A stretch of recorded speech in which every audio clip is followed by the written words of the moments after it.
Hi guys, it's me and welcome back to my channel. And today I'm continuing my read along for Disabled Tyrant's Beloved Pet Fish, Volume 4. And I hope the audio is still okay. I tested it, it seemed fine, it actually seemed pretty decent. So I'm cautiously optimistic. But yeah, let me know what the audio sounds like on your side because I feel like sometimes the audio lies to me and it seems fine when I check it and then it doesn't come across that way for other viewers. So we shall see. But anyway, if you're new here, hi, I'm Janae. I read May. We're currently busy with this book and I take a tea break or like a coffee break just to stretch my legs, get new sustenance for my throat, and then we continue on for another hour after that. So first hour, 10-minute break, and then round about another hour after that. And I think that is everything. I hope I'm not forgetting something. Um, and feel free to follow along with your own version of the novel if you want. Um, I try and generally announce where I'm at in the novel as we go along. So, okay, I feel like I'm wondering if I should maybe wait a few more minutes, but also just a quick thing. I did post a posting schedule for both YouTube and what's going on Patreon and membership. For anyone who's interested, you can find that on the community tab. And I tried to change the layout of it, so I hope it's a little bit easier to read and follow along with, and just a little bit more clear and concise. So yeah, that's also there if you want to check it out. But I think we can get going. Okay. So again, for anyone following along, we were at page 261, chapter 140. Crafty Fishy. Nobody is allowed to reveal to anyone else what happened here. The Crown Prince gave strict orders to everyone present. Wang Shi and everyone else immediately shut up.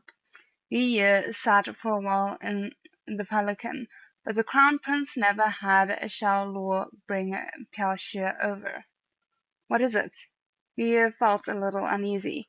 Throughout his entire pregnancy so far, he had really felt how much his husband cared for him. Perhaps even a little too much. If he really wasn't allowed to touch the cat, he'd just ask Wang Gonggong to feed the cat for him. He knew the constant checks were for his own good. Since he'd become pregnant, he often had a hard time controlling his emotions, so he tried to avoid getting angry.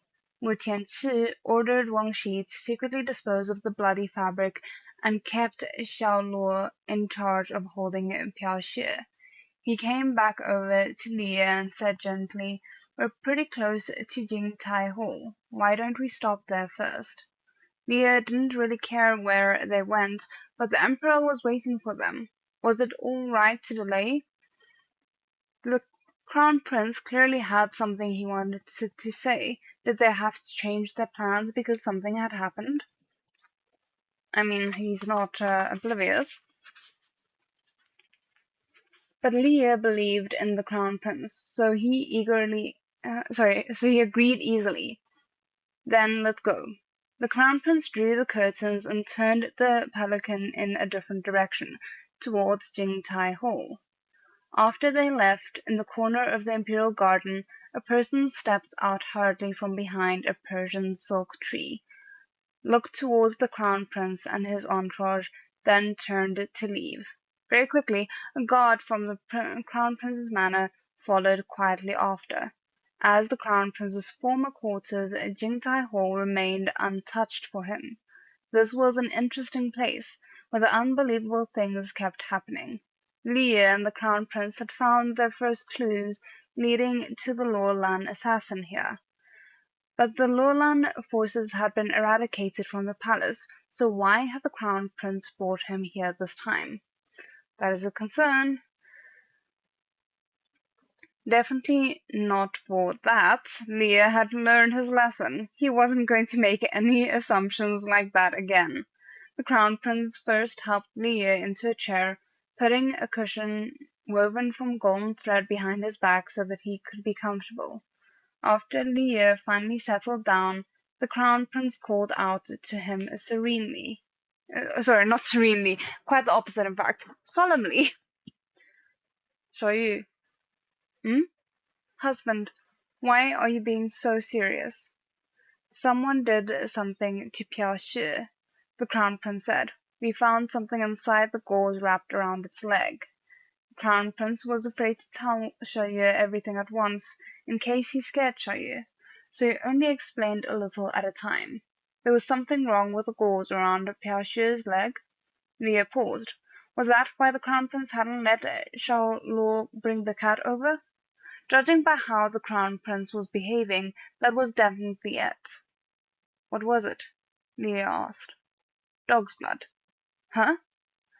The only kind of dog blood Leah knew anything about was gratuitous media tropes, but that clearly wasn't what the Crown Prince meant. What is it for? He asked cautiously. The Crown Prince was silent for a moment, his brow furrowed. You don't know? The fish with a system said defensively, I've never even seen it, so of course not. Fine, Xiaoyu was just an innocent carp spirit. Perhaps he didn't have any experience with such things. The Crown Prince slowly explained the use of dog blood. The fish was completely shocked. Leah's mouth kept open wide when he heard that a Yao would be forced to transform back into their original form. So wide he couldn't fit in half his fist. I'm just worried and hoping that they this is nothing to do with what is the prince's cousin's dog's name? I can't remember, but I'm hoping he's fine.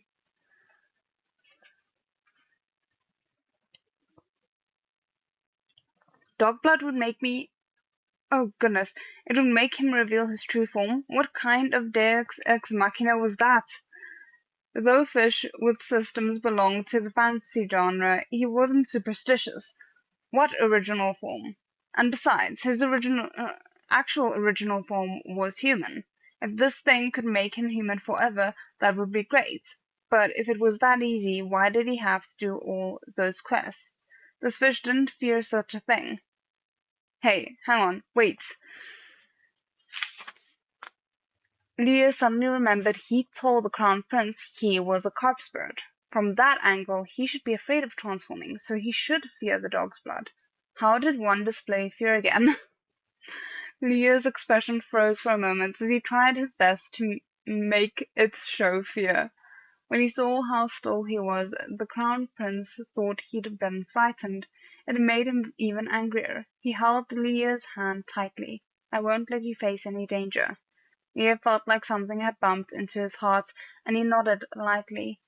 He had always known that no matter the danger, this man would protect him no matter what. Do you have any idea who it could be? The Crown Prince asked. Leah was lost.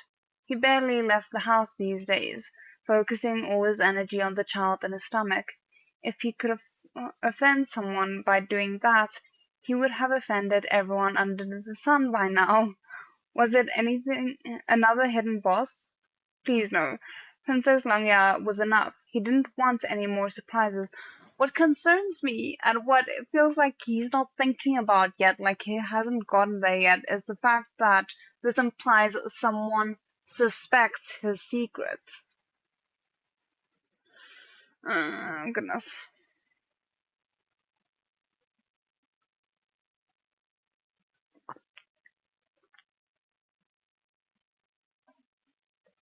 The Crown Prince was also familiar with the way Leah spent his days, and he knew it couldn't have anything to do with Xiaoyu.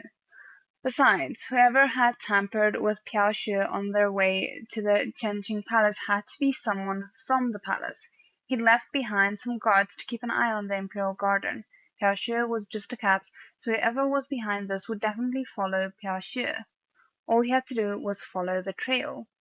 He scoffed coldly. We'll find out soon enough.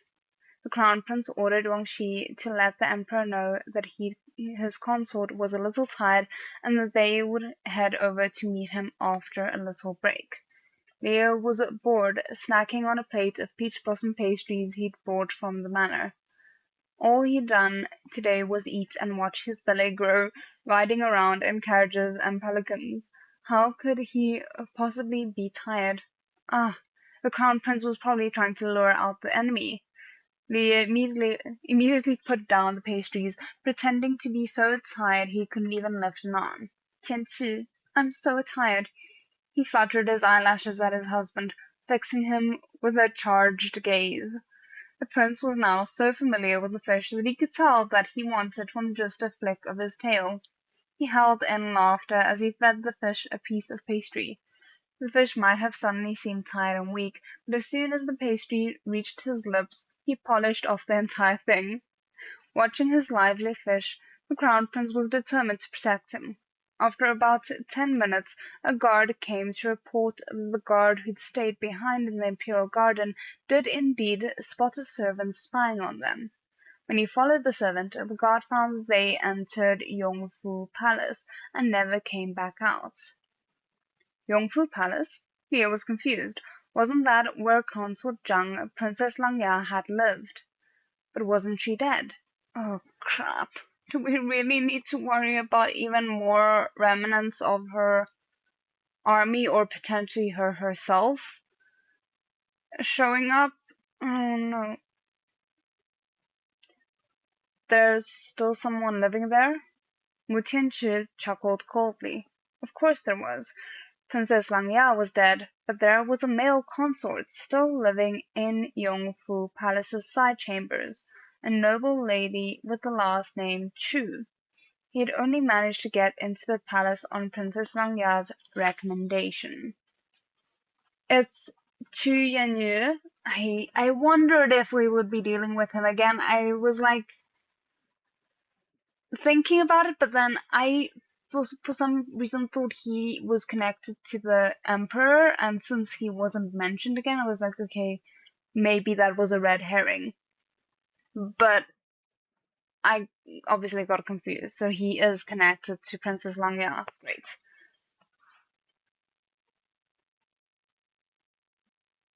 It's Qianyu. He wants to harm me? Yi couldn't believe it. But according to the guards, the person spying in the garden lived in the side halls of Yongfu Palace. There was no one else in it. Sorry, there was no one else it could be but Chu Yanyu. He thought about it carefully, but he had practically never spoken to Chu Yanyu before. The only time they'd interacted was when he stopped Chu Yanyu from drugging his husband. After that, he'd barely even seen the man. Because Noble Lady Chu, it just throws me so much that they refer to him by a female title, and yet the what do you call it? The pronouns they refer to him by is still male.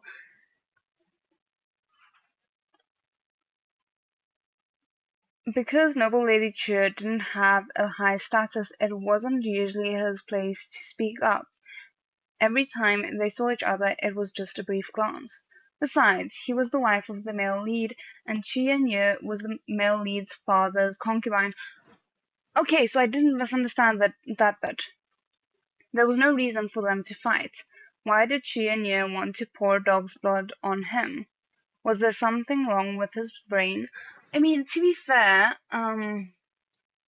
you're kind of the reason he got kicked out of Prince Jing's palace, so I don't know if he knows that. Though obviously he must, but I don't know how he would know that. The Crown Prince gave it more thought than Liye did. It's unclear where Jianye stands. He said he might have connections to Princess Langya. After all, noble Lady Chu was brought into the palace on Princess Langya's recommendation, and had once been the lover of the sixth prince, whose name had been removed from the royal family records. This might just be a last-ditch attempt to lash out. Qianyu had followed Princess Langya since the revolt started, but the emperor hadn't punished him. There was a reason for that. That day, when the emperor was detained within Qianqing Palace, Qianyu had stayed at Princess Langya's side, but kept secretly observing the emperor. Though he couldn't help the emperor escape, a cup of water, a bowl of tea, was enough for the man to leave a deep impression on the emperor. The emperor had given Pu Liu a lavish funeral, then come in person to ask for Qianyu. Noble Lady Chu just claimed he'd been forced by Princess Langya and had no choice. The emperor couldn't find any evidence of Noble Lady Chu colluding with Princess Langya, and so, since he pitied him, he didn't investigate any further. Sir, have you not learned that maybe investigating further is the good and proper thing to do? Oh, goodness.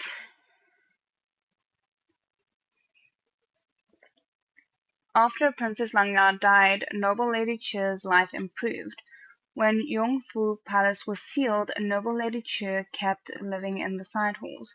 The emperor had picked out a palace, wanting Noble Lady Chu to live there, but Noble Lady Chu said that it would be better if he stayed in the side halls, as he could constantly be reminded of his mistakes and pray for the emperor. That seems a bit intense. Very slippery. Considering this is a fish book, I appreciate the pun. And with that, Noble Lady Chu started to climb up the ranks, using Princess Langya and his stepping stone. Also, hi, sorry, my bad. Hi, I hope you're doing well. But the emperor no longer cared so much about the harem. Though Noble Lady Chu had left an impression on him, the emperor didn't show him much attention. Perhaps Noble Lady Chu could ascend to the status of concubine in a few years, but that was probably it. The crown prince was very familiar with Qianyu's past. He usually wouldn't spare any of the emperor's concubines an extra glance, and no matter what kind of existence Qianyu led at his manor, now that he was a noble lady, the crown prince didn't intend to bring up anything unnecessary to the emperor. I feel like we're being too generous here. As long as he kept to himself, they could leave each other alone. The crown prince wouldn't do anything. But Noble Lady Chu should not have touched his consort. If he knew Xiaoyu's identity, the crown prince would not allow him to spread the news any further. Kenchu! Kenchu! Seeing the crown prince deep in thought, Liu waved 2 fingers in front of his face. The crown prince grabbed the playful hand, smiling. Why did Chu Yanyu try to harm me with that? Liu asked. Does he know something?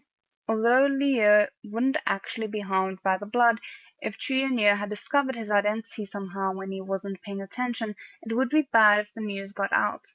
They had to get to the bottom of this. The crown prince immediately pulled Liu in close, kissing his palm. I'll find out. Qianyu was just a noble lady, so he only had 2 female servants and 2 eunuchs. The guards quickly found out that one of Qianyu's servants had gone to the hunting grounds during the hunt. When she'd returned, she seemed to be in a daze, saying she saw a monster. Everyone said she was hysterical, and nobody believed her. As of late, the servant often spoke to Noble Lady Chu for long periods of time behind closed doors. Oh, she might have seen him when he was a merfish, or whatever you call it. No, that would not be a manmer. There we go. Yeah, I feel like that might be an unusual enough sight to be classified as a monster. Mm.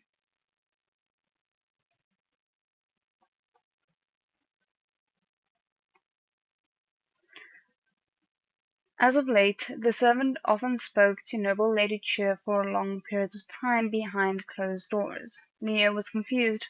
I didn't let anything slip at the hunting grounds. Even when I did transform, you were always there. Wait, there had been that one time. It was when the Crown Prince's emotions became too intense and he vomited up blood. The imperial physicians had examined the prince overnight and he had stood guard over him. When he had to transform, he was in a rush and went to the neighboring tent to do it. Was it then? Although he had turned into a man-mer and scared the passer-by when he was delivering the tiger talisman, he had transformed from a fish to a man-mer.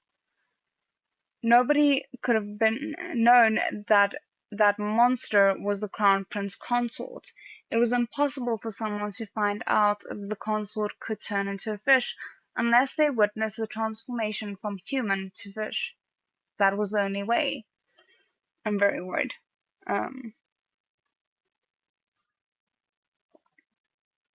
Cryptic sigh.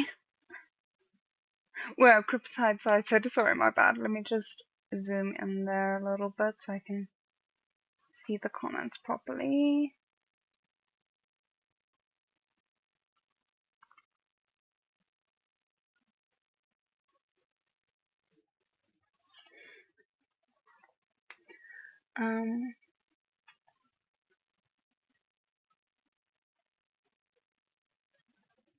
Leah recounted the situation at the hunting ground, and the Crown Prince nodded.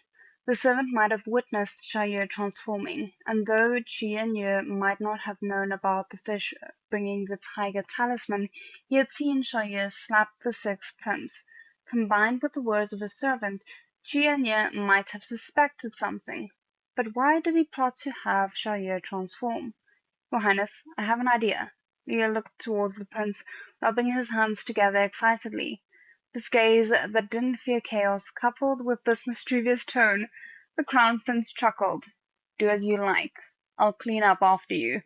Oh, goodness, he's too indulgent. You're so good to me. Leah cheered and jumped. Last time at the hunting ground, he didn't get to have enough fun. He'd make up for it this time. He was a hard-working carp spirit.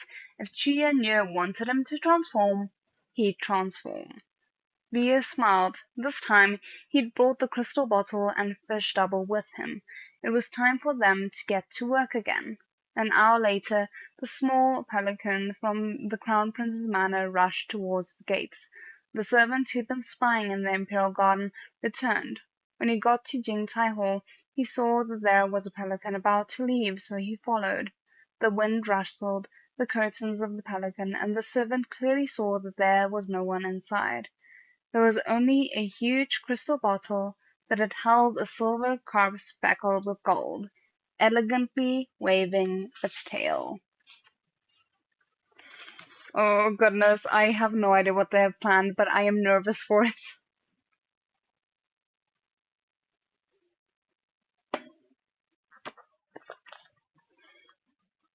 Chapter 141, page 271. Fishy outfit change. When Chianye found out from his trusted servant that there was nothing in the Crown Prince Consort's pelican but a fish in a crystal bottle, he bit his lip heavily. The Crown Prince's consort really was a fish Yao. He had guessed correctly. At first, when one of his servants kept saying the consort was a fish, Chianye didn't believe her. After all, how could a live human be a fish? But during the Princess Langya incident, he saw for himself the way Prince Jing's fish jumped up and slapped the sixth prince. He'd seen the fish many times, but this was the first time he'd seen it slap anyone, so now he couldn't help but pay attention to it.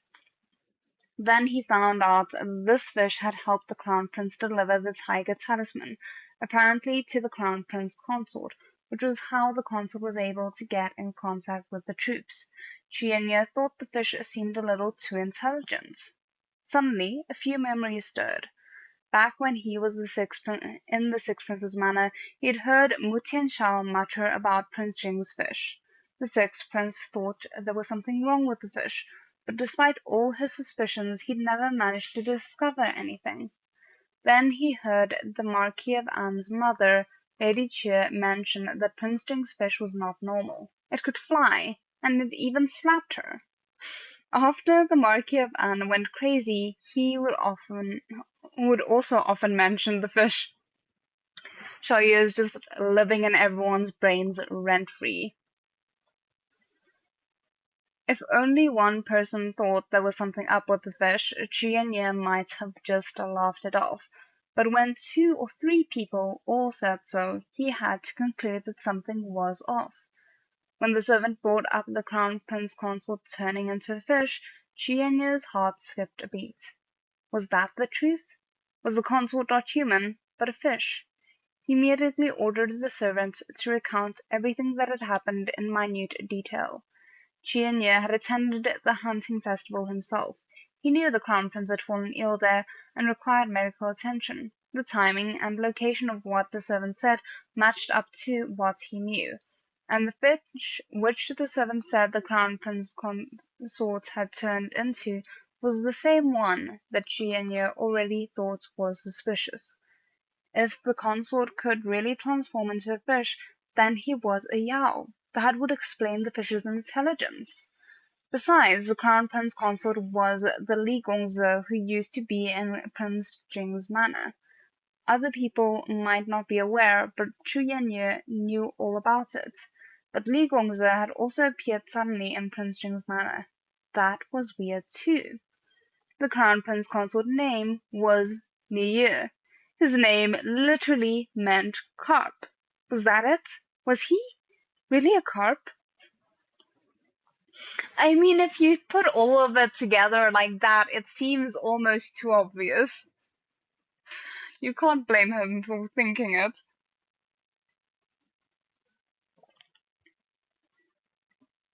Jianye wanted to confirm his guess. He knew from the books he'd read that there was a folk method using the blood of a black dog to revert a Yao to its original form. Jianye decided to try it out. With great difficulty, he managed to procure some blood, but he couldn't figure out how to get the Crown Prince Consort to touch it. He'd been in the palace for a while now, but was still just a lowly noble lady. He could only acquire a little bit of news through bribery in the first place, and information what happened there, about the Crown Prince's manor was very hard to come by in the palace. However, there was one thing that seemed unrelated but gave him an idea. Apparently, Wang Gonggong from the Crown Prince's manor often went to the cold palace and fed little dried fish to Lady Cheer's cat, Piao Xie. Once, when Wang Shi came to feed Piao Xie, Chu Yanyu came to secretly watch from afar. As Wang Shi fed the cat, he told the cat that this was from the Crown Prince Consort, and so Chu Yanyu was able to craft a plan. While Piao Xie was looking for food, he caught it and kept it inside Yongfu Palace for a few days. Once he caught wind that the Crown Prince and his wife were entering the palace, he wrapped gauze around Piao Xie's leg himself. Beneath the gauze was a ball of fabric soaked in dog's blood. It would be hard to notice just from the outside. He heard the consort was very kind and kept ducks and rabbits at the manor, so how could he react to an injured Piao Xie? The answer was clear. With that, Jianye ordered his trusted servant to put Piao Xie somewhere in the imperial garden and keep an eye on it. From afar, the Crown Prince and his entourage really did take Piao Xie away. But they didn't go to Chenqing Palace. Instead, they returned to Jingtai Hall. I can see how even that is like a sense of confirmation. The poor cat can't catch a break. Indeed not. I just hope like he gets to live his best life once the show is done. Hi.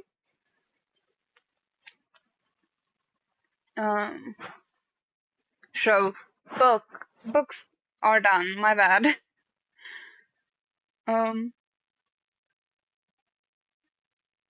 When Qianye asked his servant to go look again, he discovered the Crown Prince Consort's pelican contained only a fish. Qianye smiled. Just as he suspected, the Crown Prince Consort was a fish Yao. Originally, he'd hoped to one day become the Emperor's favored concubine. If things were going well, he'd use him. If not, he'd step on the Sixth Prince to get what he wanted. But unfortunately, life was unpredictable. The Sixth Prince had tried to plot against Prince Jing, but was unsuccessful and was put in prison. Then he found out that the Sixth Prince's mother, Consort Zhang, was actually Princess Langya from Luolan. Jianye's plans were completely ruined. I wish the series got a donghua. That would be so funny. Oh my word, that would be the best. I would totally watch that. Oh goodness. And disregarding all that, he only found out how difficult a concubine's life was after he already got to the palace. Consort Zhang and Princess Langya had tampered with the emperor's wine, making him very drunk. That was how Qianye had climbed into his bed. In actuality, the drunk emperor hadn't done anything to him. Qianye knew this, but he would never clarify that. After becoming a noble lady, he realized the emperor didn't have much interest in male consorts. He'd had another male consort once when he was young, but in recent years this was the only one he'd had. I mean, I kind of stan a bi-emperor, I'm not gonna lie. That is a nice addition that I was not expecting. Oh my goodness, it would be the cutest thing.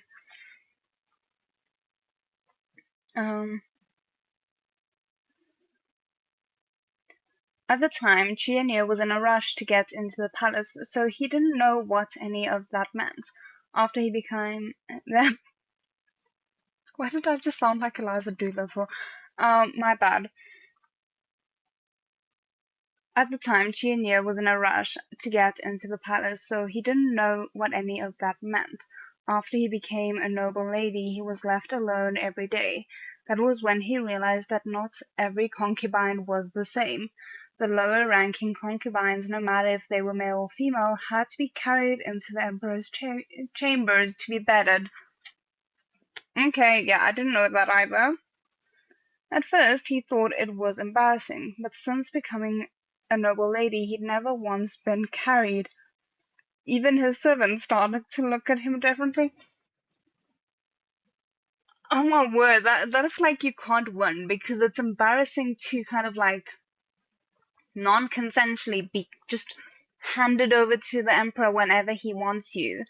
But on the other hand, it's like, okay, so I'm here, but you also just have no interest in me? You really can't win either way. Both suck.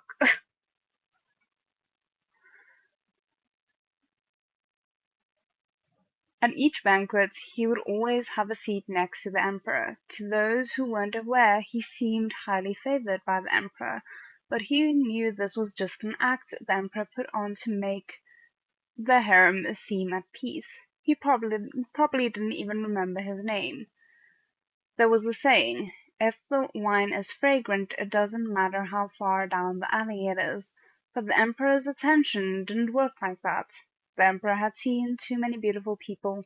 Qianye's looks didn't stand out. He was well versed in poetry and song, but the emperor would never ask him to come show off his talents. The worst part was not that he wasn't better than everyone else, it was that he was never even given a chance to prove himself. Qianye realized that before he could exact revenge on the Sixth Prince, he had to have the Emperor's affections, so he started to fight for them. But it was even harder than getting Prince Jing's attention. Every method he could think up, everyone else had already used it thousands of times. Makes sense. He was stuck in an awkward situation. He couldn't advance, nor was there any possibility of retreat. When the Sixth Prince fell, he lost his target for revenge, but also his support. Later, Consort Zhang turned into Princess Langya from Luolan. Qianye couldn't have been more shocked. Princess Langya then told him a secret, that he also had Luolan blood in him. That was why she had originally chosen him to be by the Sixth Prince's side. Qianye was afraid of his identity being exposed, so he had no choice but to listen to Princess Langya. From his days in the palace, he knew one had to have a backup plan. He also knew that adding icing to a cake could never compare to helping someone in their time of need, so he purposefully took care of the Emperor behind Princess Langya's back. This kindness was the reason his life was spared. Princess Langya was dead, so he was now the only one remaining who knew that he was of Luolan descent. The threat was gone. The Emperor treated him better than before, too, but Xianyu still felt like it wasn't enough. Meh. I don't want to be overly optimistic here, but I feel like that's going to be his downfall, as you could have just, lived out your life being relatively well treated and whiling your days away, and instead you just wanted more. I don't know. We shall see if I'm being too harsh.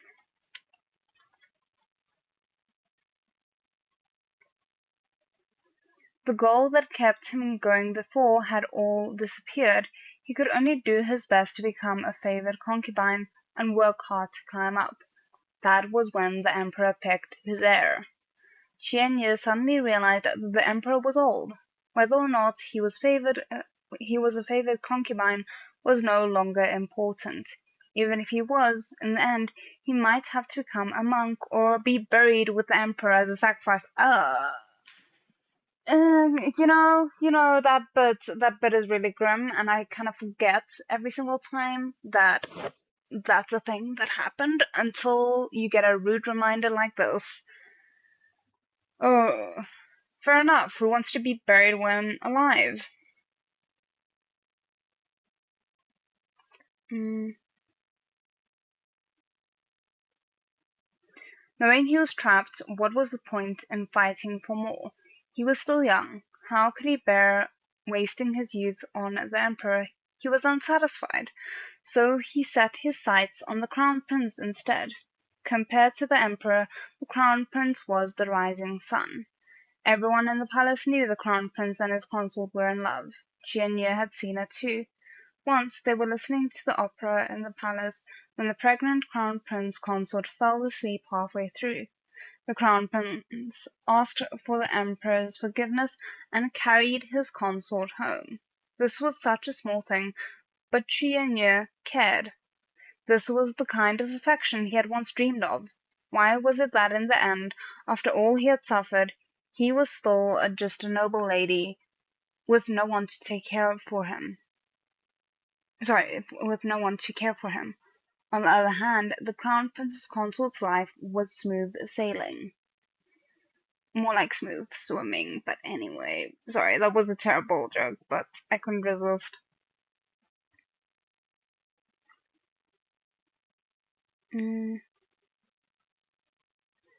He had everything without even trying. I mean, he's had it pretty easy, if you compare it to Urha, but it's not like he has been sitting with his fins behind his back, he's been doing things. In fact, the Crown Prince Consort's status was much higher than his. Qianye had to bow to him. Qianye felt unsatisfied with this until he found out the consort's secret. He knew this was his chance. Go send a message to the Crown Prince.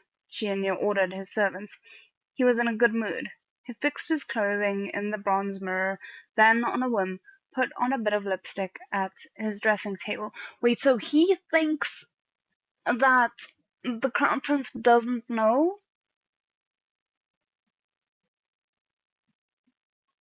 He thinks the Crown Prince just randomly accompanied his fish to Jingtai Hall and then disappeared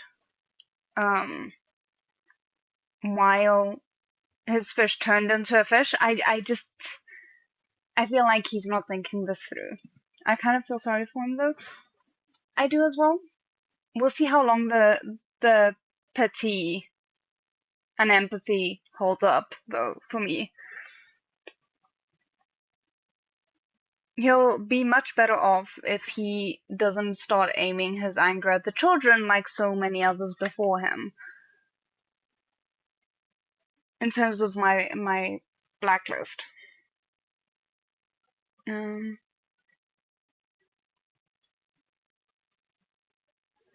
he was only satisfied once his lips were plump and alluring. Chienye, he wants to see you? Leah held the secret report the guards had brought over, fidgeting. What the hell? He thought that after he tricked Chienye, Chienye would go expose him to the Emperor. Wasn't that usually how it went? But Chienye chose not to do that. Instead, he secretly sent a note to the Crown Prince. He was treating him, the Crown Prince Consort, like he was just air. Hell, he'd been wondering what exactly Chienye was after. Turned out it was his husband. Leah turned into a jealous fish on the spot. I mean, to be fair, he is the male lead, so plot-wise it makes sense. Are you going to go? Are you going to go? Leah asked unhappily, not noticing he sounded like a parrot. He held the Crown Prince's arm, opening his mouth to gently bite down, his pointy teeth pressing into his husband's flesh. If he gave him the wrong answer, he'd take a chunk out of him. My word. Mutianchu burst out laughing, secretly enjoying the fish's jealousy, but he was afraid that Leah would hurt himself. He rubbed his head to comfort him. I'm not going, he said resolutely. That's more like it. Oh, said Leah smugly, then went from biting the other man to giving him a kiss. The kiss was very loud, making the Crown Prince's ears turn red. The Crown Prince said he wouldn't go, and that was that. The person Chienye had sent over with the note didn't even get to see the prince. When Mengxi came out to relay the Crown Prince's message, he didn't even deign to look at the messenger. With the Crown Prince's status, how could a lowly noble lady summon him whenever he wanted? Okay, but I feel like you're playing defense right now instead of like playing offense. I would go and see what he's doing and try and sort that out instead of worrying about your jealousy right now, because he didn't plan on going to the Emperor, but now he might, because now he might get angry that he didn't get his way the way that he expected.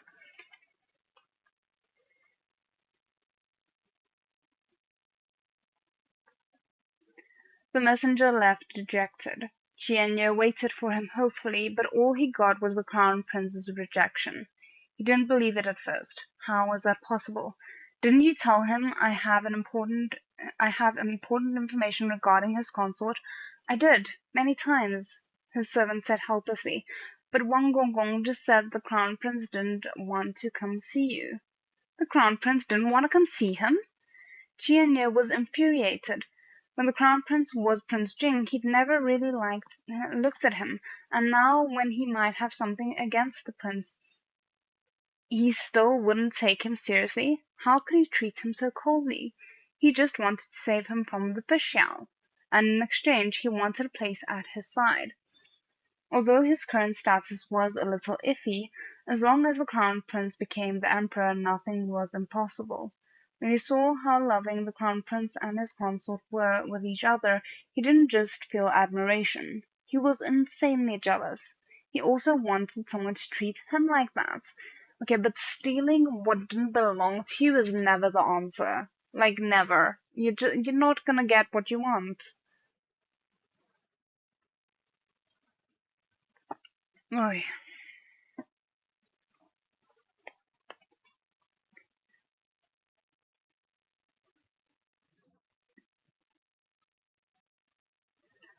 At one point he had been very close in proximity to the Crown Prince too, but the Prince never gave him a chance. Since he couldn't have it, he'd destroy it, and this is why I was like, please just go to him. You did this to yourself.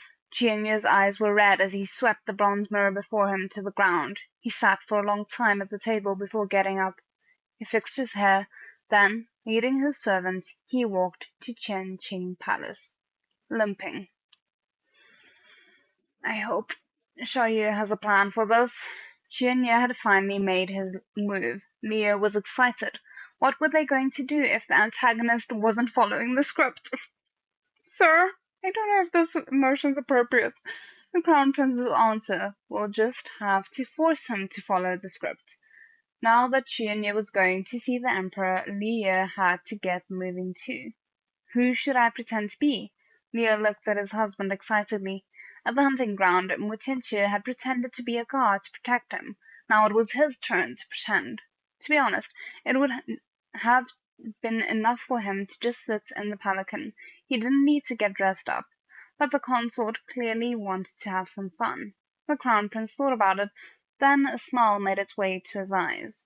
There was no way he could pretend to be a guard, as there was no pregnant guards.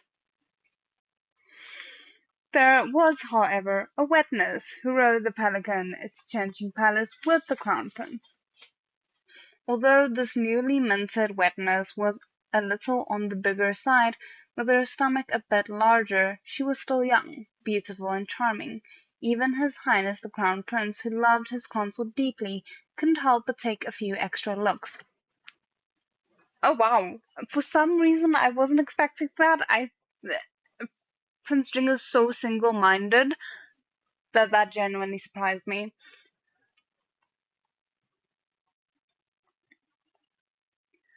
Chapter 142: Fishy Yao Catcher. I'm a little bit concerned. Qianye was waiting outside Changing Palace to see the Emperor. The Emperor had a good impression of him, so he allowed him to enter. When he entered the palace, he realized that the Crown Prince's children were there as well. The children of Yao must also be Yao, so it was no wonder they were able to capture the Emperor's heart. Qianye felt disdain towards these Yao. See, this is the thing, is the moment that you start messing with the children, I start having a bigger problem with you. So I hope he keeps his hands away from them. Dabao and the others were studying in the imperial study room when the emperor heard that the crown prince and his consort were coming, and he ordered Luo Sheng to go get them so that the family could be together. The children spent a lot of time around the emperor, so they'd seen the emperor's concubines frequently too. In order to gain the favor of the emperor, noble Lady Chu had also tried to be good to the children, and he often brought them little jade figures or toys, but the babies had been warned by their fish dad to not get too close to strangers or accept their gifts.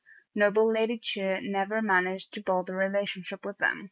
When he saw the kids at this time, Qianye's attitude was visibly a lot colder and not as enthusiastic as usual. Though the children were young, they were still able to tell. Very quickly they noticed the noble Lady Chu, who always smiled at them, wasn't smiling anymore. "He's so fickle," the children whispered among themselves. Fickle was a new word they'd learned recently, and they used it a lot. When the emperor heard their childish words, he burst into laughter. Meanwhile, Qianye couldn't be more embarrassed. He had to just pretend he hadn't heard. "Your Majesty, I have something important to report." Qianye took a step forward and knelt down. Because this had to do with the fish Yao, the children would be in the way. Qianye hoped the emperor would have them taken away. "Just say what you need to."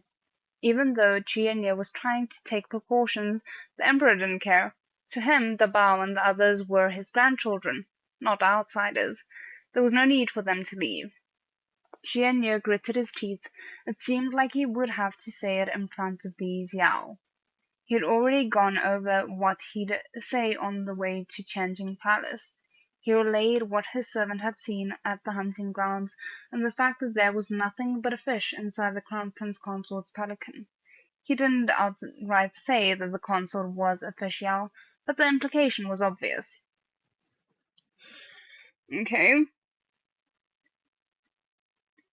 The Emperor's first reaction was disbelief. It would be too preposterous if he believed a real living human was a Yao just from one person's words alone. "What do you mean?" he scolded, Qianye in a stern voice. "Are you accusing the Crown Prince Consort?" Though the Emperor had a good impression of noble Lady Chu, he considered the Crown Prince Consort part of his family. His impression of noble Lady Chu was not enough for him to suspect the Crown Prince Consort. Instead, his displeasure fell on noble Lady Cheer. I mean, it makes sense. Leah has done a lot to earn the Emperor's trust, and also, like, he's his son's spouse and the mother slash father of his grandchildren. So I feel like there's a lot of reasons why a brand new person to the palace wouldn't have as much sway as Xiao Yu has. Dabao was right by the Emperor's side, listening. Had Fish Dad been discovered? Dabao hurried to pull on the sleeve of the dragon robe. Seeing this, the Emperor picked Dabao up to sit on his knees in case noble Lady Chia said anything else and scared the boy. Chia had helped the Emperor before, but the Emperor would not allow a concubine to slander the Crown Prince Consort. Noble Lady Chia is speaking nonsense, he said. Take him to the office of punishment. At the Emperor's orders, head eunuch Law immediately came up to grab Chu looking at him like he was already dead. The Emperor had a very good impression of the Crown Prince Consort. Was noble Lady Chu tired of living? Accusing him of something like that?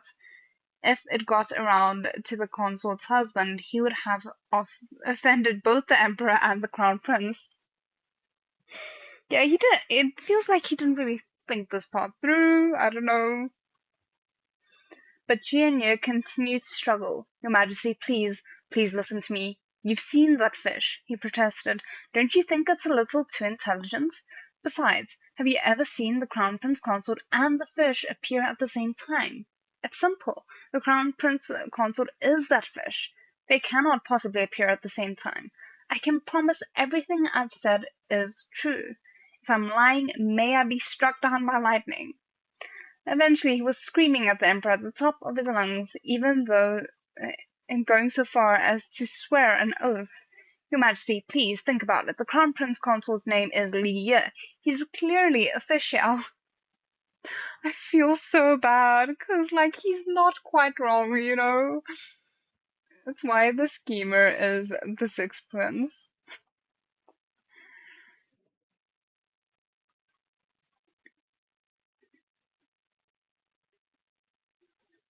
Chian's screams roused the Emperor's fury. Hearing all this, Dabao hung his head and trembled a little. The Emperor was enraged and worried. Silence! I don't believe it. He has to be a fish Yao just because his name is Li Ye. There was a decorated general in this dynasty whose name included the characters for rabbits. Imagine he was actually, like, canonically a rabbit Yao. That would just be hilarious. There was a talented musician whose name had the character Turtle. Were they Rabbit Yao and Turtle Yao? Did she and you have a brain or not? Sure, the Emperor had never seen the Crown Prince Consort appear at the same time as the fish, but there were plenty of people who hadn't. Were they all also involved? How ridiculous. Qianye was all but pushed out by head eunuch Law, yet he still persisted. Your Majesty, what I'm saying is true. The Crown Prince Consort has reverted back to his original form now and is hiding in the pelican leaving the palace. If you send someone, you'll see. General Rabbit. The Emperor didn't want to bother with him, but at that moment a servant came to report that the Crown Prince had arrived, right on time. The Emperor immediately summoned the Crown Prince. Tianche, noble Lady Chu tried to slander your consort. How should we deal with him? The Emperor's head hurt from all the yelling, and he wanted to comfort Dabao, so he threw all the responsibilities to the Crown Prince. Well, father, my fish is indeed very intelligent, the Crown Prince said. Everyone knows that. But I didn't expect anyone would fail to hold their tongues and slander my consort like this. I want to hear exactly what his accusations are. The Emperor glanced at the Crown Prince, confused. He wanted Qianye to continue. I mean, that's the best way to kind of like figure out exactly what he knows and what they need to cover for, more or less. I don't know how else to put it. Qianye was the only person claiming the Crown Prince Consort could turn into a fish. The emperor was well aware of how loving the couple was. There was no way the crown prince would usually allow Chienya to continue spouting his nonsense, but he didn't seem worried. Never mind. Since the emperor had already passed the responsibility on to the crown prince, he could deal with it however he saw fit. Chienya was shocked. He didn't know why the crown prince had suddenly changed his mind and decided to see him. No matter. He was finally willing to listen to him. Chienya rushed to speak. Your Highness, I'm doing this for your sake. Please send someone to investigate the consort's pelican. Mutianchi raised a brow. What's wrong with the pelican? Unexpectedly, the crown prince cooperated with Chienya and ordered someone to redirect the pelican to the palace. Soon after, the guards returned with a crystal bottle in hand. Your Highness, there's no one in the pelican, only this crystal bottle containing a fish. Got you. Chienya was secretly delighted. The guard entered, holding the crystal bottle. A silver koi flecked with gold appeared before the emperor and crown prince. Mutianchi scoffed. So what if this fish was in the pelican? This fish is a fish yao, said Chienya. It can turn into the crown prince consort. That's why it's in the consort's pelican. Your Highness, if you don't believe me, you can summon the consort. Chienya was sure the crown prince consort could not appear, but before he finished speaking, a young woman with a round belly, wearing a light yellow pleated skirt and her hair wrapped atop her head, walked in from the outside. There was a thin veil over the woman's face, covering everything below the nose. All that peeked out was a pair of bright, clear eyes. Seeing the emperor, she bowed to him clumsily. The small woman had to bow when faced with the crown prince. Mutianchi clenched his teeth. Before she could do anything, he pulled over a chair and stuffed the woman into it. Because the servants hadn't announced her, the emperor and head eunuch lord didn't know who she was. They all looked towards the woman. Once she sat down, she noticed the emperor and head eunuch lord were both looking at her, and she smiled at both of them, a little embarrassed. When she smiled, her eyes curved like crescent moons. The emperor thought it looked familiar, but he couldn't quite work out why. Head eunuch was more observant, and he noticed the woman's stomach. It seemed larger than that of someone who was simply chubby, but her waist was not thick. Was this? Head eunuch had already worked it out, but when he looked at the crown prince and the woman, he could tell they clearly wanted to keep up their act. He had to just pretend he was blind and hadn't noticed anything. Tianchi, who's this? The emperor asked, confused. This is Dabao, and the other is his new wet nurse, the crown prince said. The emperor was bewildered. It was just a wet nurse, but such a big deal was being made over her. Perhaps that's what the crown prince wanted. The emperor wasn't sure. Dabao scratched his head, curious. Crown Prince Daddy said that this was his wet nurse, but he'd never seen her before. Dabao slid down from the emperor's knees and ran to the wet nurse to see, only for the wet nurse to scoop him up. The new wet nurse blew into his hands and tickled Dabao right under the armpits a few times. Wasn't this how his fish dad tickled him? Oh, this was his fish dad. Dabao threw himself at him, unwilling to let go of the wet nurse's leg. Just now, when noble Lady Chia kept saying Fish Dad was a fish, Dabao had really been scared. Fish Dad said that their identities had to remain a secret. If they were found out, they'd be locked up, so Fish Dad's identity could not be revealed. When the crystal bottle was brought in, the children all looked at the fish inside, unable to help themselves. But after they took a look, they were reassured. That fish was just an old friend. Fish Dad was fine. Okay, we are on the hour, so I think I'm gonna stop here for the 10-minute break, and then I will be back at like 11 past to continue with the next hour, so I will see you guys then.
Okay, we are back. I hope the audio is still okay.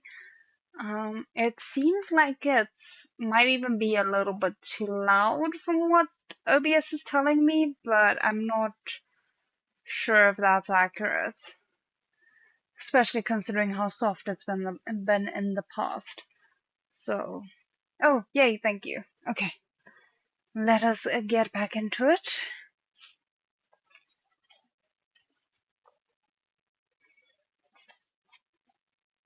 Okay, so we were at the bow throwing himself at his fish dad. Yay, thank you. Okay, wonderful. I don't think I've heard that in forever. Just now, when Noble Lady Chu kept saying fish dad was a fish, okay, wait, sorry, we did that bit. Fish dad was fine. Erbao, Sunbao, and Sibao all ran over to the wet nurse as well. When they realized it was their fish dad, Erbao was just about to call out when the veiled woman gave him a fierce glare, then shushed him lightly. Erbao was so scared he didn't dare make a noise, but he still wanted a hug. Guess that really is their witness, the Emperor thought. Qianye hadn't seen the Crown Prince consort much, so of course he wasn't able to recognize him. And after the appearance of this woman, no one was paying attention to him anymore. He had to remind the Emperor and the Crown Prince about the Crown Prince consort being a fish Xiao. Your Highness, he said clearly, this fish is your consort. Mutianchi retracted his gaze from the new arrival. Qianye thought it seemed a little weird. The Crown Prince gazed at the wet nurse passionately, but when he looked at him or the fish, he didn't seem to care. But Qianye didn't have time to think it through carefully. The Crown Prince glanced at the fish in the bottle. You say that's my consort? If you call out to it, will it answer?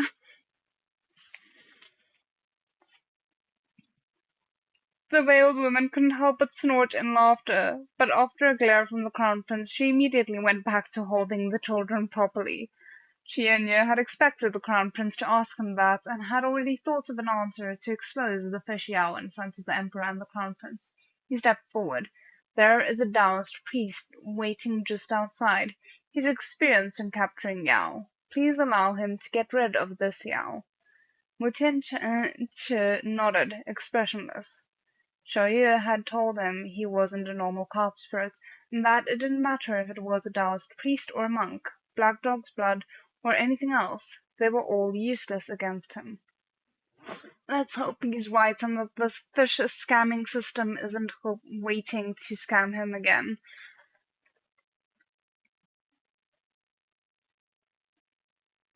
Oh, goodness.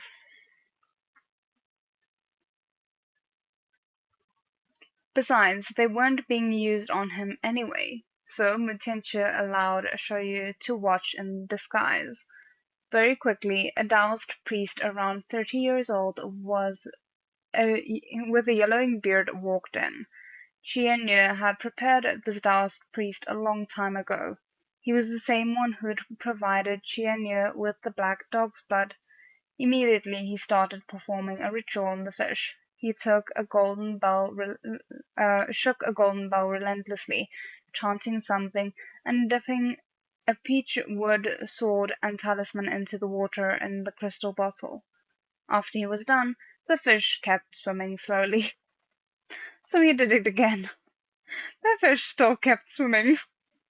The Taoist priest and Qianyu were both stunned. The Taoist priest had run out of ideas. Fish Yao are afraid of black dog's blood, he suggested. To be honest, Emperor, Crown Prince, it has turned back into a fish because it came into contact with black dog's blood. If you use the blood again, it will definitely reveal itself. Qian Ye agreed and even boldly looked at the Crown Prince's four sons. What he didn't say was that these four might also fear dog's blood. Oh, yeah, he's gonna look doubly stupid, isn't he? Mutinche smiled. How would we get it to reveal itself? Qianyu pulled out a porcelain bottle from within his sleeve. When he opened it, a pungent smell floated out. He handed the bottle over to the priest, and with a brief apology, he placed the bottle before the fish. He thought the fish would definitely show fear, but it remained unmoved, shaking its tail haughtily. Oh, now the audio is a bit iffy. That is very, very strange. Let me just see what is going on. Yeah, it does indeed seem to have kind of like quieted down. That's very, very odd. I don't want to fiddle with it too much, so I hope it's still okay enough that we can just continue. It might also just be the angle that I was sitting at was maybe not the best for how I was talking into the mic, but we'll just keep it like this and hope for the best.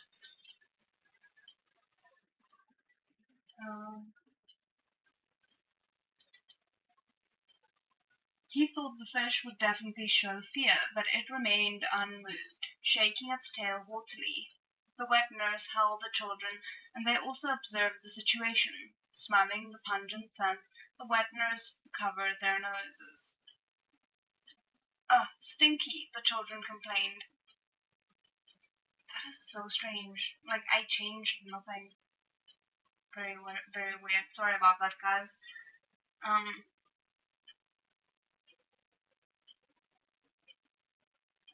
The emperor also thought it stank. Head Uniqlo brought over a handkerchief to cover his mouth and nose. This is the reveal you speak of? The crown prince scoffed. Cold sweat beaded on the priest's forehead. The emperor had seen enough too. Seeing that the fish remained unchanged even after all their attempts, Chuyenye was starting to get flustered. He wanted to pour the dog blood into the crystal bottle. He refused to believe that the fish Yao could still withstand that. You better not freaking abuse a fish just because you want to earn points with the emperor. Chuyenye grabbed the bottle from the priest and was about to dump the blood in when the wet nurse, who'd been silent this whole time, suddenly spoke up. If you do that, not even a regular fish will be able to take it. What do you know? Chuyenye said rudely. Fish Yao are Yao. They're different from regular fish. Yao can't be killed easily. As long as it uses any Yao magic at all, it'll prove me right. Yeah, but what if it's just a normal fish? Then you've killed the prince's fish.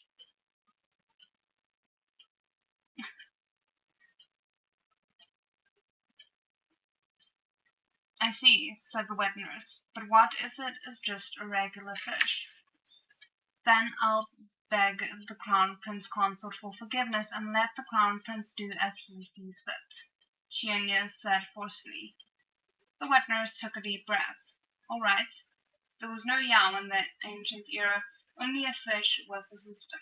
He wanted to watch Chuyenye flounder a little more, but if he didn't put an end to this now, the fish stunt double might suffer a bottle full of dog's blood and become unbearably stinky.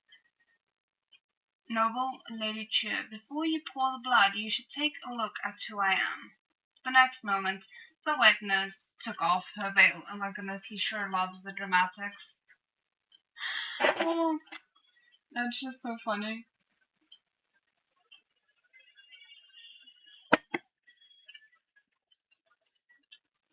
Page 291, chapter 143, Fishy Teasing Husband. The sight of that unexpected face truly came as a harsh blow to Chuyenye. Once she removed her veil, this woman that he found so puzzling turned out to be the crown prince consort himself. Aren't you? He backed up in a panic, looking at the fish in the crystal bottle. The fish swam around carelessly and blew a bubble towards Chuyenye. How could the crown prince consort appear in the same place as the fish? Wasn't the fish the consort? Chuyenye felt like his brain had completely glitched out. I can just see his reveal going ta-da with jazz hands. Oh my goodness, that would be hilarious. I can also see that.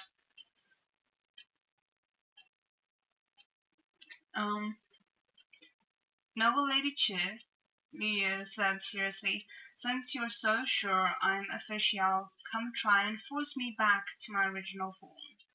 This is impossible. This is impossible, your highness. Xianyu's expression was ugly as he turned to the crown prince. Mutinchi's expression remained calm, not at all shocked. Seeing this, Xianyu realized the crown prince must have known that the wet nurse was his consort all along. This was all a plot to trick him. He was the only one who didn't know, and they let him leap about like a clown. Throughout such a grand performance, the emperor noticed the crown prince remained calm and collected throughout. It wasn't until the crown prince consort showed his face that he realized why the wetness seemed so familiar, as well as why the crown prince was allowing Chianya to do as he pleased. Before, the emperor had put on a show for the sixth prince. Now it was the crown prince and his consort putting on the show together for noble Lady Chu. If he didn't have ulterior motives, how could he have become the main character of the show? The emperor looked at noble Lady Chu with utter contempt. The crown prince's pet fish was a koi. It had been confirmed by Master Liao Hong, and the consort was a real, live human. With just a few words from any random person, he had been made out to be official. Oh goodness, the amount of gaslighting that is going on at the moment. If noble Lady Chu could think up such rumors, the emperor thought, then all the good things he'd done before could also be fake. Kindness and tenderness were all ways for a person to gain his favor. He was actually the same as the sixth prince. All he knew was tricking people, as expected from someone who'd come from the sixth prince. But Chianya was just a lowly noble lady. What good would it do him to harm the prince's consort? After puzzling over it for a bit, the emperor finally figured it out. He trusted the crown prince and wouldn't distance himself over something like this. He was, however, disgusted with Chianya. This male concubine thought too highly of himself. Facing the crown prince's consort, Xianye had all sorts of guesses, but was too afraid to say anything else. But the Taoist priest that he'd found had no situational awareness. When the crown prince consort said, "Come try and force me back to my original form," that was not an invitation, sir. Noble Lady Chu didn't move, but the Taoist was sure that this was official, and waved his golden bell. "Oh, sir, you're courting death. I'm kind of worried about you. I don't think you deserve to be collateral damage." The bell rang. The crown prince consort remained calm. There was absolutely no effect. "How dare you!" The crown prince was furious. How dare the priest insult his consort right in front of him? The prince immediately shielded his consort behind his back. The priest was still wildly ringing his bell. Annoyed, the crown prince sent the priest flying with a single kick. The kick was so strong the priest hit a pillar head first and passed out, bleeding.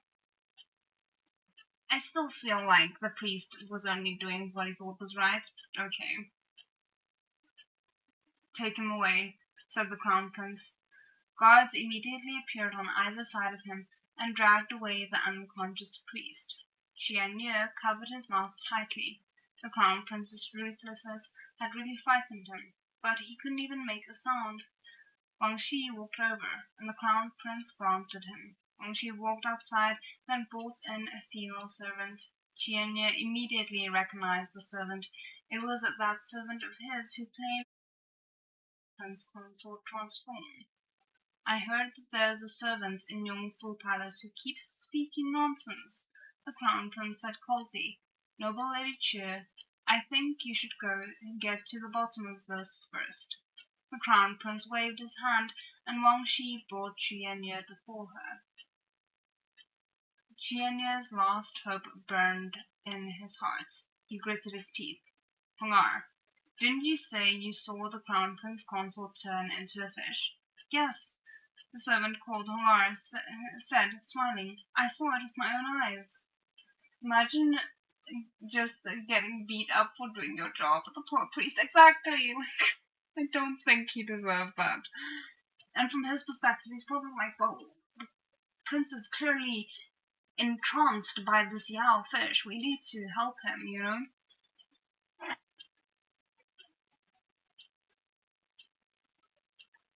Jianye hadn't had the chance to take a breath yet before Hongar tilted his head and continued, I've seen the Emperor and noble Lady Chu turn into a fish. We're all fish. Hee hee hee. Oh, this is going to be brutal. Jianye saw that her gaze was unfocused, and the way she spoke was all over the place. His heart went cold. Hongar had fully lost her mind. But before, people said Hongar was crazy because they didn't believe her. She wasn't actually crazy. Yenye knew from actually interacting with her. It must have been the Crown Prince.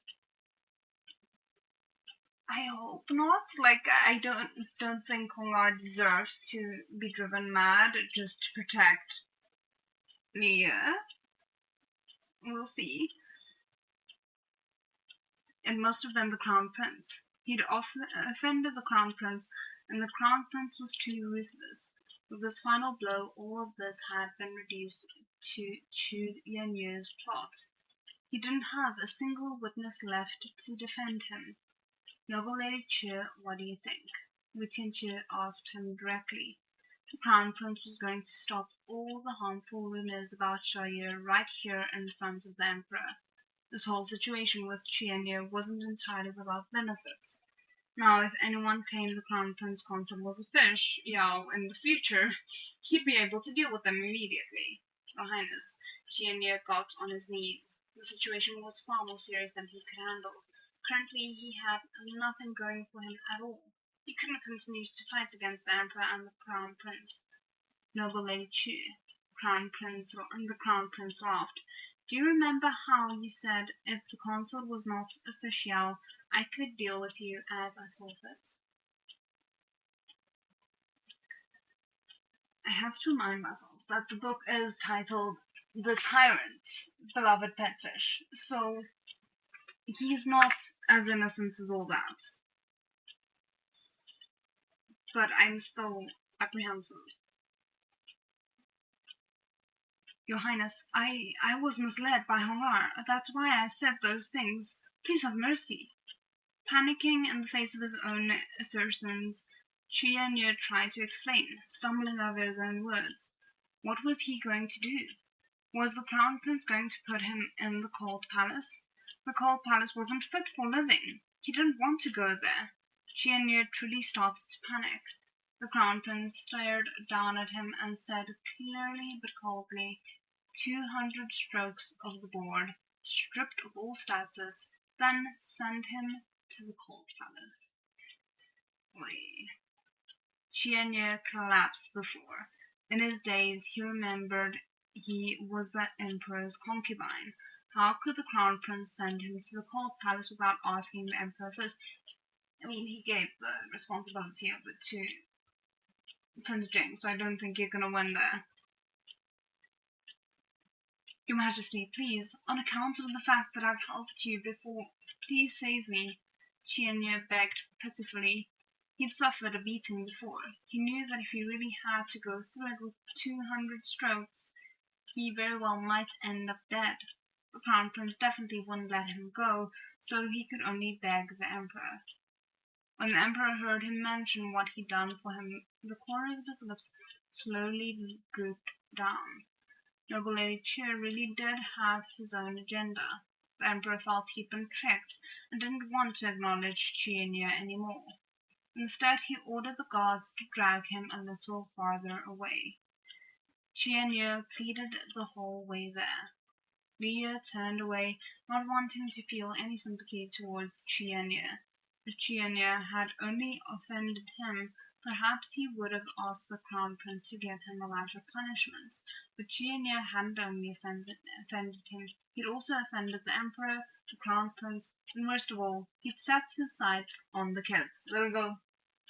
Same thoughts. When he witnessed the whole thing as a bystander, he could clearly see that noble Lady Chu looked at his children with malicious intent.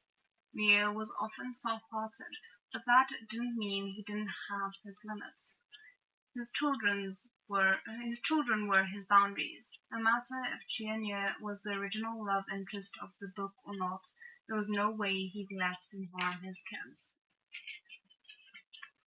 Following his husband's lead, Leah's expression also grew cold. Regardless of what happened to Chianya, he never wanted to hear about him again. After noble Lady Cheer was taken away, the Crown Prince asked the Emperor for forgiveness. After all, he'd punished one of the Emperor's concubines without asking. He had even tricked the Emperor at the start. But the Emperor wasn't about to blame him. He was delighted that there was one less cunning concubine by his side. "All right, Tianqi, your fish." The Emperor paused. When Tianqi looked like he was listening respectfully, but his heart flew into his throat. The fish body double in Xiaoye was still subtly different. Had the Emperor noticed something? Never mind, it's nothing, said the Emperor. When the fish in the crystal bottle was brought into Tianjin Palace, the Emperor thought the fish seemed a lot quieter than before. But it wasn't like the Crown Prince's fish didn't have its quiet moments. Besides, noble Lady Cheer had brought a priest to challenge it. Was the fish supposed to jump for joy? Not even the Emperor being like a little bit defensive of the fish in a sense.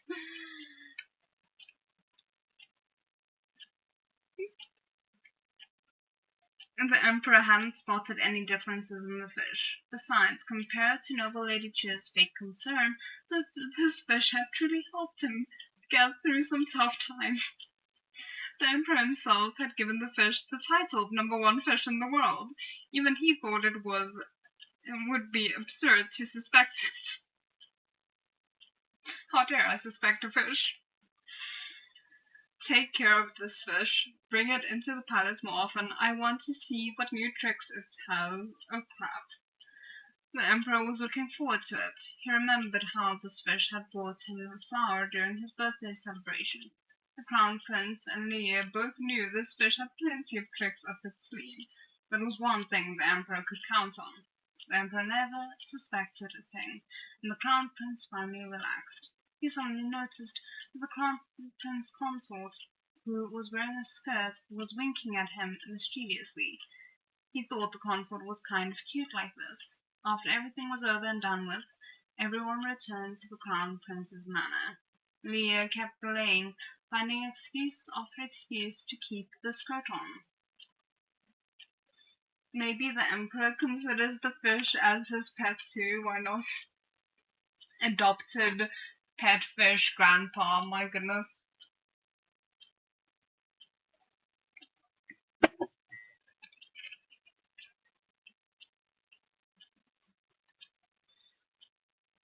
He'd never worn women's clothing before. It was a fun new experience. Besides, he'd managed to fool the Emperor, so Leo figured his wet nurse disguise was very successful.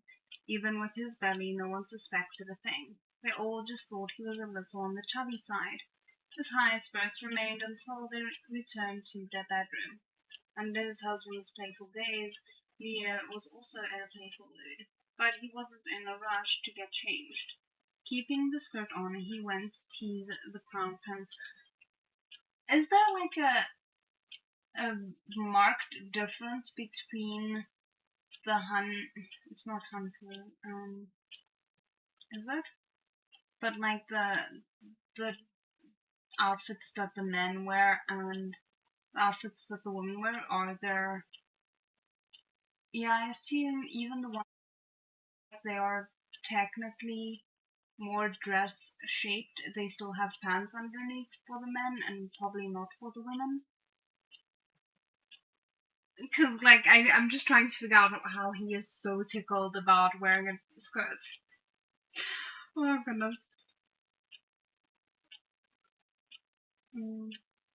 Keeping the skirt on, he went to tease the Crown Prince. Your Highness, don't I look good like this? Leo hugged the Crown Prince's arm, smirking.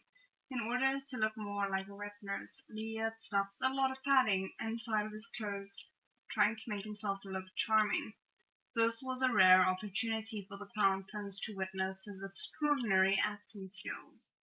Women wore more flowery clothes, men clothing is more plain. Okay, yeah, that makes sense. The Crown Prince, who could only feel a bunch of padding, slowly retracted his arm, not saying anything. The consort thought his plan had backfired, but the Crown Prince was gay, so he probably didn't like this kind of thing. Right.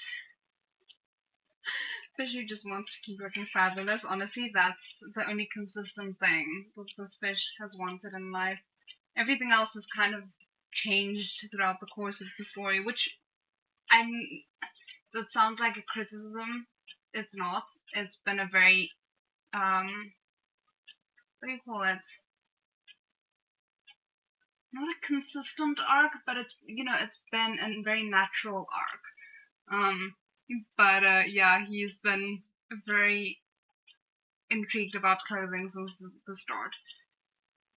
So he'd gone overboard. What if this left a lasting negative impression on his husband?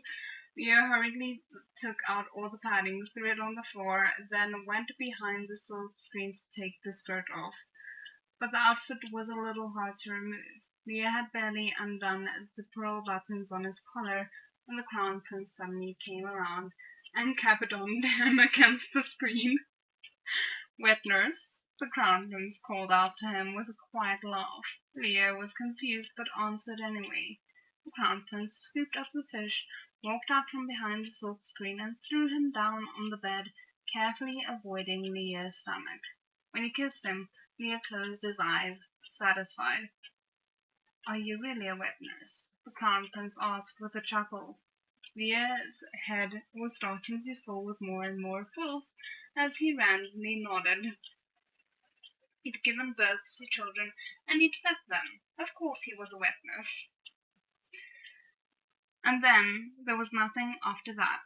Wet nurse Leo was sucked dry by the father of his children. In the first half of the night, they were fighting and pounding. In the latter half, all that was left was sweet noises. Oh goodness. The couple were still in the middle of a private, passionate exchange when someone knocked desperately on their door. Oh no. What is about to go wrong again? Can we just have one? I know they just had a technically quiet night, even though it wasn't a quiet night, but maybe one more?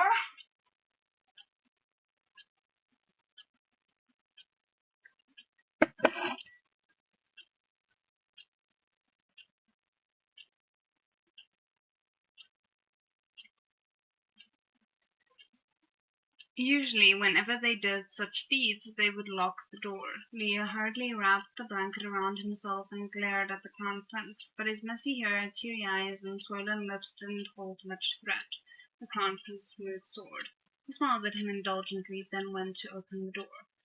A fish baby stood outside, holding a small pillow. "Dad," the Baal said timidly, "I want to sleep with the wet nurse." The children slept on their own now, so that they wouldn't bother their fish dad. But Baal still wanted to sleep with his fish dad. He'd finally found an excuse. Oh goodness.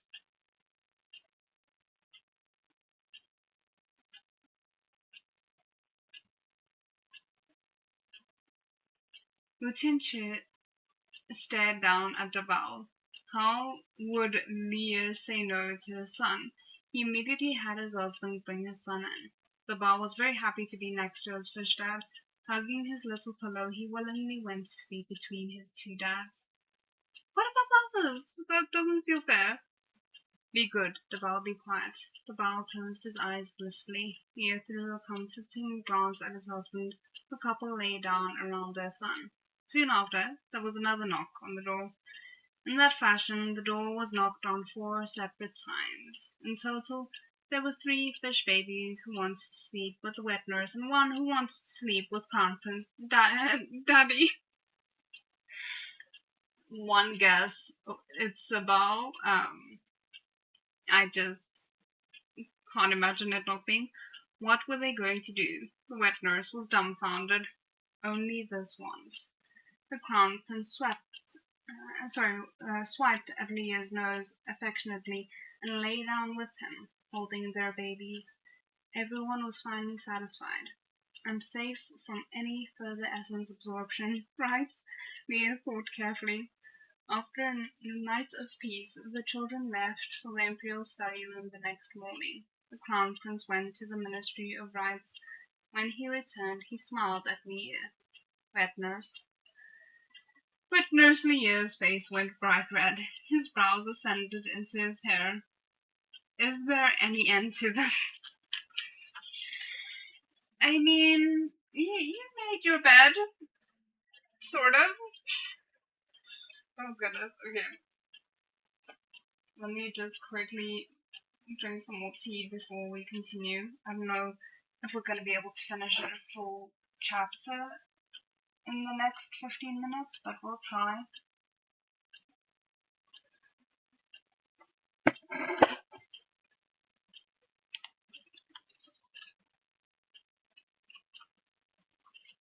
Okay.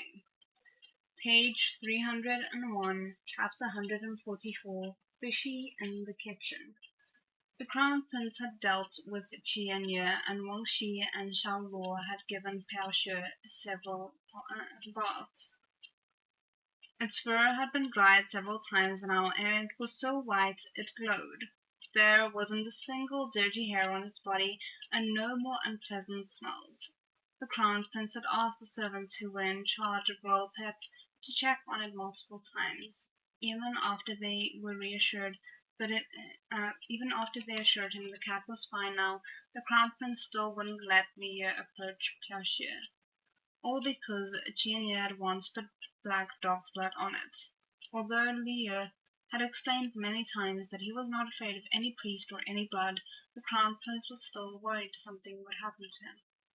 It was very hard to convince a stubborn person, and Leah knew he was just trying to look out for him. If it had been something else rather than the black dog's blood, the Crown Prince might still not have let him touch it. Oh, Leah had an idea. Then, can you hold it for me? He asked. Couples were one. If his husband held it, didn't that basically mean he held it too? The Crown Prince hesitated for a moment. He'd already said no many times and knew this was Xiaoye compromising. For his safety as well as his happiness, he couldn't say no to this request. He agreed. Wang Shi stood to the side, a smile blossoming on his face, and handed the fluffy white Piaxiu over to the Crown Prince. This was the character arc I wasn't expecting. From like chapter 1, Prince Jing hating the cat, to now him being willing to hold the cat on behalf of Xiaoyu, you know.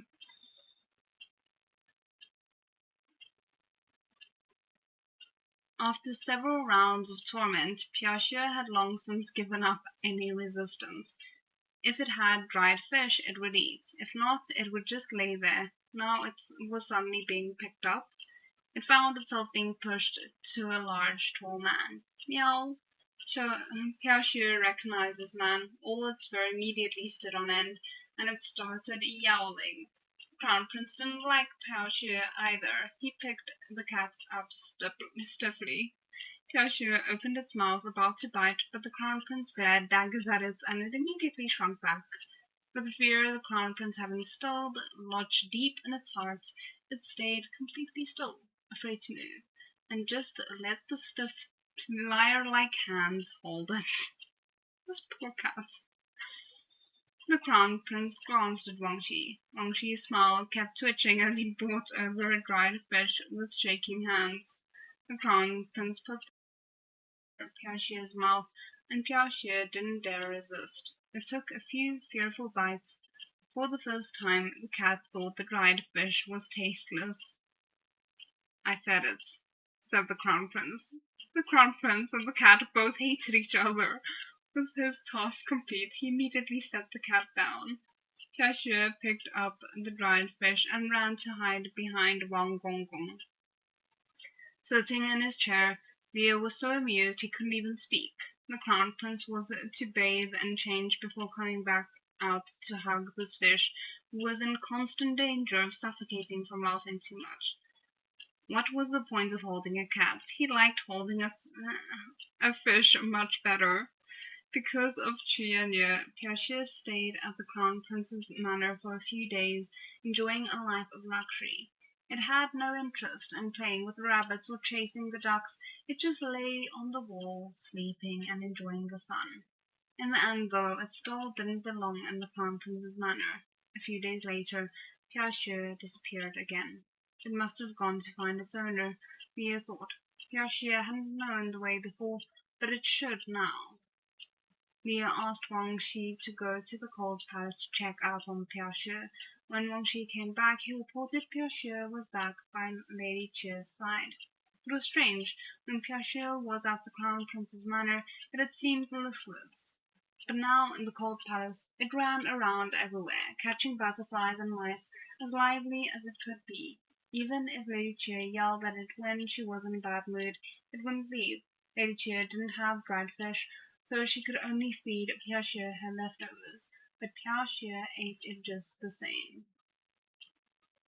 I appreciate that the cat's dedication is not being minimized, because I feel like cats get a very bad rep sometimes, and they are just, as amazing as other pets, they just have a very different way of expressing it a lot of the times. So anyway, just cat justice. Every time Wang Shi went to the Cold Palace, he'd bring dried fish for Piaxia. This time was no different.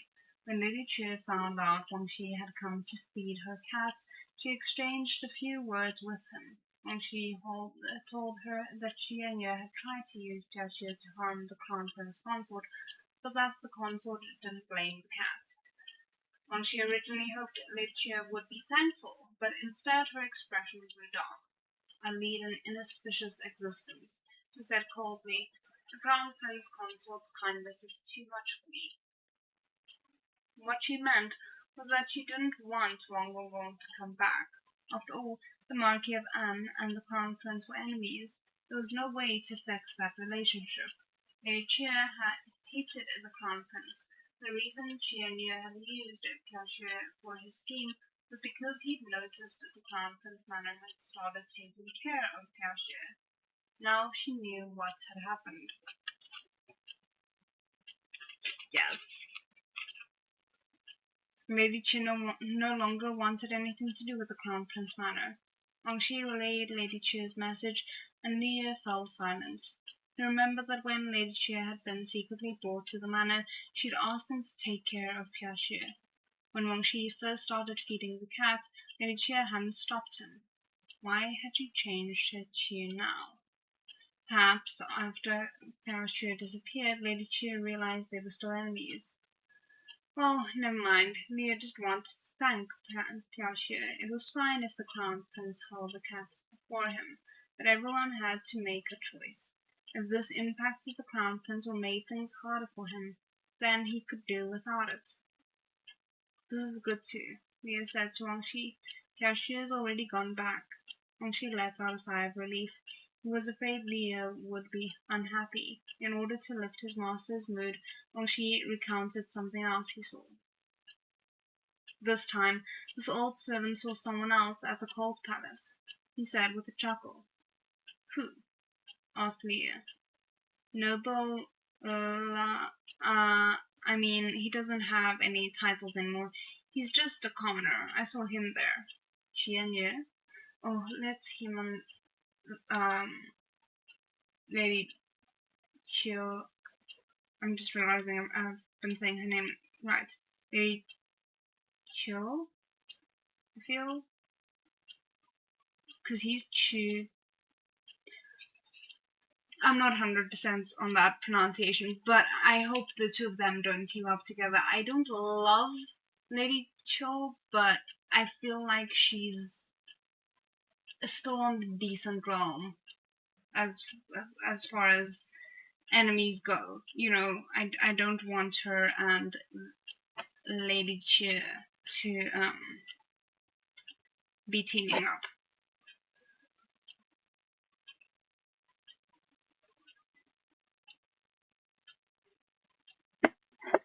Leah had almost forgotten about him.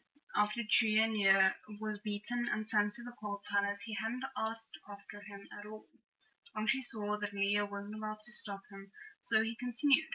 I almost couldn't recognize him, but that's no surprise, when he's been living somewhere like the cold palace. In order to survive in the palace, one needed connections, especially in a place like the cold palace, where there was no hope of leaving. For example, Lady Cho, let's go with that, at least had the Marquis of Anne outside of the palace. Although the Marquis of Anne was no longer in the running for the throne, and there wasn't much he could do, as long as he was still alive, it was better than nothing. For those who truly had no support and had been rejected by the Emperor for something they did, all that was left for them was a life of suffering at the hands of the servants. Those who had money could live a little better, but only a little.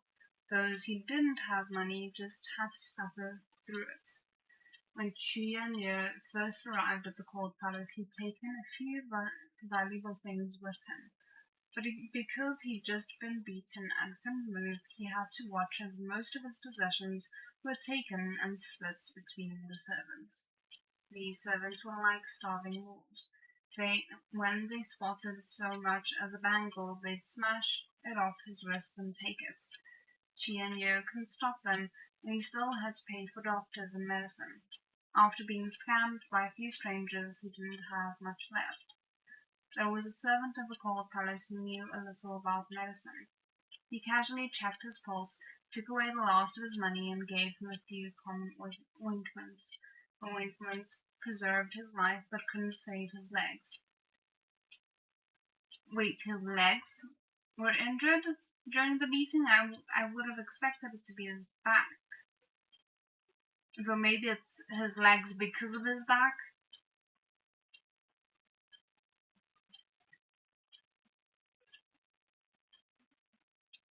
Because he hadn't been treated on time, his legs never healed properly. Now he walked with a limp, and the injuries from his beating never fully went away. But at least he survived. These days, Chuyen lived in a house with a half caved-in roof. Every morning when he got up, the only thing he could do was stare at the sky above him with empty eyes. Oh, that is really grim. If only he hadn't tried to expose the Crown Prince. If only he hadn't angered the Crown Prince. If only he hadn't entered the palace to be the Emperor's concubine. If only he'd stuck with the Crown Prince from the very beginning. If only he'd never met the Sixth Prince. Of course it was impossible to go back in time, but imagining these possibilities became Chuyen's only solace. Just 2 meals were provided at the cold palace, and the head of the cold palace was in charge of them. Those who had money and outside support would obviously get better food, but Chuyen had spent all his money on his injuries. He didn't even have a piece of fabric on him that could be worth anything. As it was clear that he didn't have anything, he was only given cold leftovers.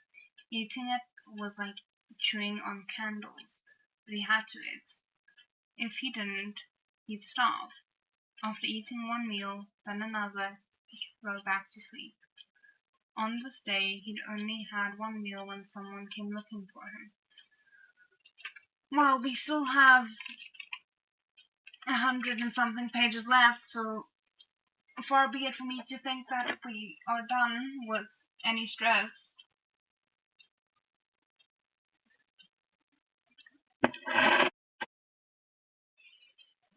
Chuyen was confused as to why anyone would think of him. He hadn't seen a single one of his servants since he entered the cold palace.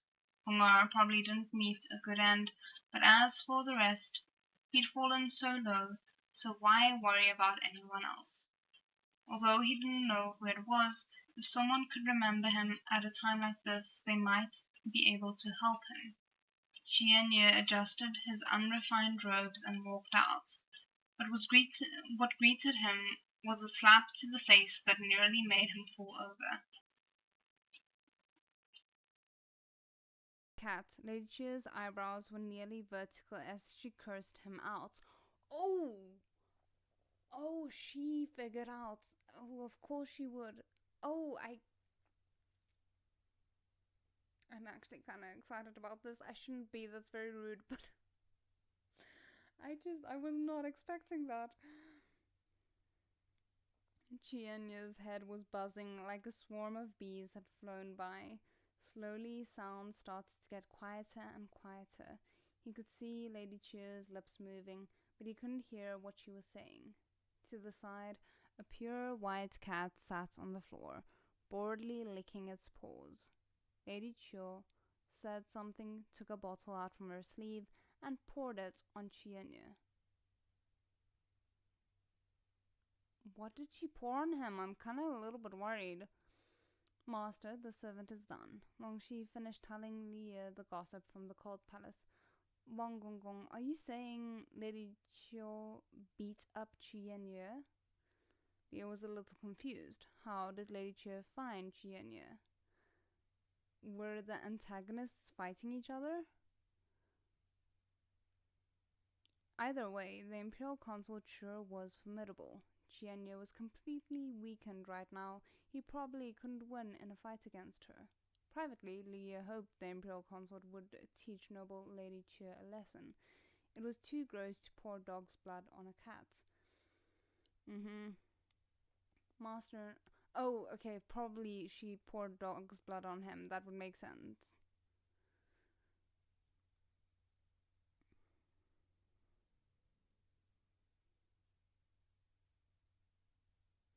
Master, not only did Lady Cho beat him up, she even gave Chienya a small gift. Wang Shi smiled mysteriously. It wasn't drugs or anything like that, of course. It was a bottle of dog's blood. I just feel bad for the dogs that have been harmed in the making of all this blood, but that is some definite karma there. What went around came around. If Chienya could get his hands on dog's blood, why couldn't Lady Cho? Chienya's beatings had come from the Emperor and the Crown Prince. The dog's blood was from Lady Cho. They were completely different. After Chienya was splashed with the stinking liquid, even the other denizens who rarely bathed would avoid him. There were no bathing facilities in the cold palace. Chienya felt he might go insane. He could only get water from the well to clean himself with, but even after many attempts the odor remained. This old servant heard that everyone in the cold palace calls him walking dog's blood, Wang Shi said. Lia wanted to laugh but thought that might be rude, so he could only cough a few times. My word. He and Chienya really could have just left each other alone, but he had to provoke Lia. What goes around comes around. Anyway, there was no need to feel like he'd stolen the Crown Prince away. Back when he was a fish, he'd noticed that the Crown Prince was not interested in Chienya. The Crown Prince liked him, and he liked the Crown Prince. He wouldn't betray the Crown Prince, so Chienya should have just stayed where he belonged. Lia asked Wang Shi. I mean, that to me is the thing where I'm like, okay, sir, you clearly are not thinking clearly, because the Crown Prince had the chance to pursue you when you were in his palace, and he was never interested. So why would you think that he would suddenly become interested now, after he already had a husband and children and all of that?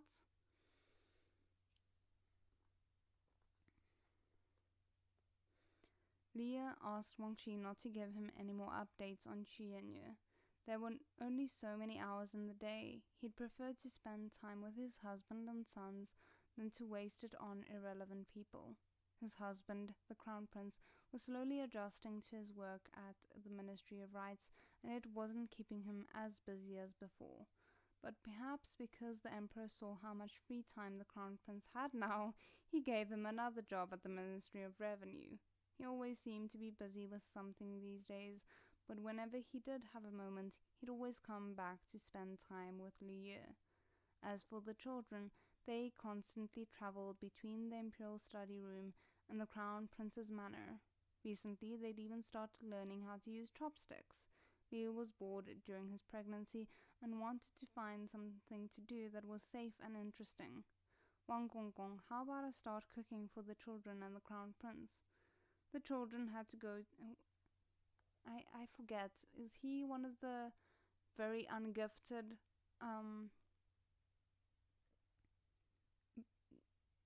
people in Danmei when it comes to cooking? I think so. I don't think this is gonna go well. The children had to go to the imperial study room every day. To combine studying and using chopsticks, Leo came up with the idea of making heart bento for the children. After all, he'd cooked for the crown prince before. Easy peasy. Leo rubbed his hands together, prepared to give the children and their dad a surprise. The children didn't like cucumbers, but he didn't think they'd think being picky eaters was a good habit. I feel called out as a picky eater. Maybe he'd make those smashed cucumbers that their dad couldn't stop praising. When she was horrified, he had once had the honor of tasting the Crown Prince consort's cooking. That taste really was indescribable. The Crown Prince had ordered the entire manor to not say anything about it, so the consort never found out how bad his cooking was. A long time had passed since then. Wang Shi had assumed that with the consort's status and the fact that he was pregnant, it wouldn't occur to him to do something like this again. But not only did it occur to him, he intended to start immediately. The Crown Prince consort wanted to cook for the Crown Prince and the young masters. Who could stop him? He had to let the Crown Prince know immediately. Oh goodness, okay. So we made it through a chapter. It's always either one is the best ever cook or a disaster. Why can't they just be decent? The thing is, the decent ones, their cooking doesn't get mentioned because it's not a plot point. Oh goodness. You either have to poison your future husband and he needs to accept it willingly, or you need to win over your future husband via amazing cooking. You can't just be like, oh, that's decent, I'll eat that again. That doesn't sound romantic. Oh goodness. But yeah, as I said, end of a chapter. I'm glad we made it through all the way. So I think we probably have about 3-ish live streams left to go. We're going through this novel much quicker than Urha, so it's a little bit harder to guesstimate. Because where I usually do 40 pages for 2 hours, I did 50 now. But I'm just gonna go according to the 40 pages rule because it's a little bit better to underestimate myself than it is to overestimate myself and then fail. So we're going with that. I hope you guys enjoyed it. Thank you guys so much for joining me, and I will see you guys again next Monday. The Monday after that, I'm gonna be away, so I won't be able to do a live. Am I gonna? Yeah, I'll be away, so I won't be able to do a live stream then. But hopefully, we'll be able to finish this before the end of May. We're going very slowly with this. I'm glad you guys enjoyed it. So I hope you have an amazing rest of your week, and I will see you in the next one. 再见。